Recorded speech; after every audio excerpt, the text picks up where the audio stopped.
Hi, I'm Mark. This is my 2021 review for Capricorn Sun sign and Capricorn rising. You'll be pleased to know that the pressure is easing for you. Jupiter and Saturn have already moved out of your sign, and Pluto will become weaker as it gets to the end of your sign. Jupiter moving into your second house is good news because it's about opportunity and about expansion, and this is your house of finance. It's not all good news though, because Saturn is coming in behind, so that's not too bad because you need both. You need Jupiter to expand, but you need Saturn to keep you grounded and to keep you disciplined and to keep the structure there. One without the other will not work. So it's good in a sense that they're both together and going through your financial houses. It's time now to start breaking free of the restrictions you've been under. With Saturn in your first house and your sign, there's been a lot of restrictions. There's been a lot of limitations for you. And there's been a lot of changes. You've had to restructure things. Now it's time to break free and start doing all the things you've wanted to do. Start planning ahead. Both Jupiter and Saturn make hard aspects to Uranus in January. So this could be a tense time. You know, you need change, you want to change, but it has to be done in the right way. Jupiter wants to throw thunderbolts and get things going. Jupiter wants to expand your world, maybe take risks. But Saturn says, no, we need to do things in a restricted, orderly, organised fashion. Uranus wants change, so there are activities here that will be promoted by Jupiter. But there are also activities that Saturn will quash. So you've got to find the middle ground, you've got to find the right way forward with this. Mars is in action during the year and makes several positive aspects to Jupiter which you can take advantage of. These are in April and October. Also, Jupiter makes quintile aspects to Uranus during the year. Now these can bring out hidden talents. These can bring out things you didn't even know you were good at. There's 3 of these during the year. So this is another opportunity when Jupiter can push forward. But for January you just have to take things easy, stay calm and ride out this initial difficult patch. In February there are no fewer than 6 celestial bodies in your second house of finances. So this is a great time to get to grips with this. And from the 21st of February through till May, all the planets will be moving direct. So now the energy is free flowing and you can move things forward. Saturn makes a positive aspect to Chiron in February. These two bring out the best in each other.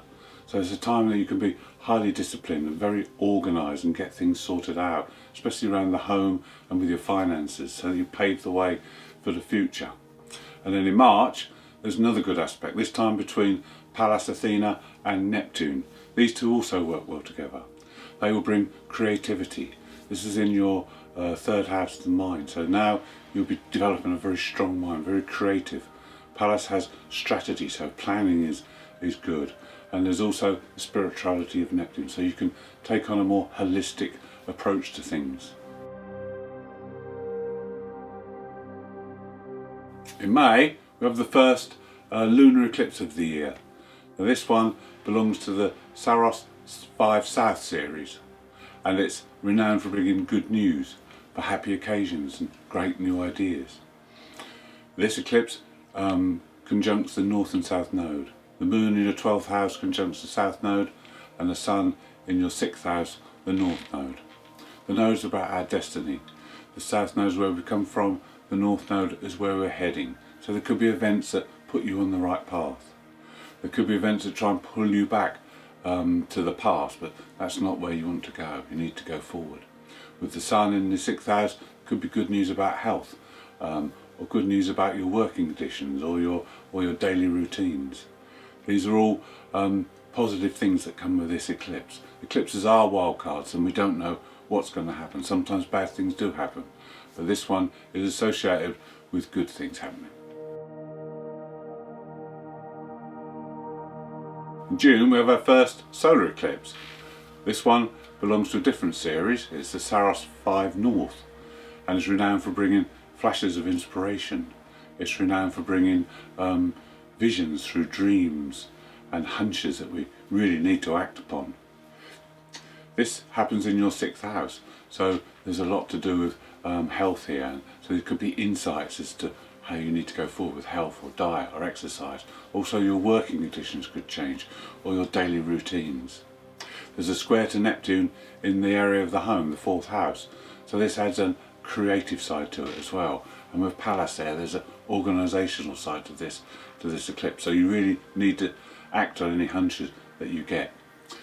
The only danger at this time is that Mars and Pluto are in opposition, and when the god of war and the god of the underworld come together, there is quite a clash, and accidents can happen if you're not concentrating. Clashes of personality can happen, so just be careful that Mars aspect's happening at the same time. In July, the Black Moon Lilith moves into Gemini. Wherever the Black Moon is, she casts a shadow. The shadow in Gemini is that of acceptance. So now we have 9 months to work with this energy. What do? Well, we have to stop comparing ourselves. That's how we judge ourselves, by comparing ourselves to other people. Sometimes we require acceptance. Sometimes we need approval from people. Now, because it's your 6th house, this focuses around work. This focuses around our daily lives.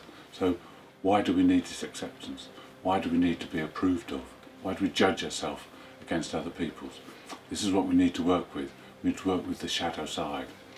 And we need to realise that we are an individual on our own. We don't need this recognition. We need to be individual, and we need to be unique. If we work with this, we will become a lot better within ourselves. On the 6th September, there's an aspect of the Black Moon with the North Node. Now the North Node is our spiritual way forward. So this is a real time to discover something that will put us in the right direction. Events can happen around these conjunctions, so there could be an event that happens that brings up the past. We have to reconcile the past. We have to let go of past behaviour patterns so that we can move forward. And the more we heal the past and let go of it, the more clearer the path ahead becomes. In November, we have a second lunar eclipse. This is the same series as the one in May, so again there could be good news coming on, fresh ideas coming through. The moon's in your house of creativity, so this is a very creative time, and the moon squares Jupiter, so there could be opportunities here to expand in a creative way. Could also be good news regarding children or love. These are all connected to the 5th house. Another important factor is that the moon is conjunct the North Node. Now the North Node, as we said a little bit earlier, is our spiritual way forward. So there could be events happening here. There could be good news that opens up your way forward. There's a lot can be happening around this time of year for you. In December, we have a second solar eclipse. Now this one is of the same series as the one in June, so it's about having insights, maybe dreams, visions, messages coming through from the unconscious. And this one's particularly important for you, Capricorn, because this is in your 12th house. And it's a very busy eclipse because it's also conjunct Mercury. So there's a very communicative feel to this. So messages will be very clear, they'll be very accurate, and you'll need to act on them. These messages could uncover hidden problems you didn't know existed. You could shed a light on a lot of things that you'll be able to act upon. There's also other benefits, because this eclipse has an aspect to Saturn and Chiron, we mentioned earlier in the video. So there's also a chance to heal past hurts here. The Black Moon also makes an opposition, so this you'll be able to have insights into how to work with that shadow side and how to resolve a lot of problems. This could be a very, very insightful eclipse. Thank you for watching. I hope you've enjoyed the video. If you'd like more detailed information, please tune in to my monthly forecasts.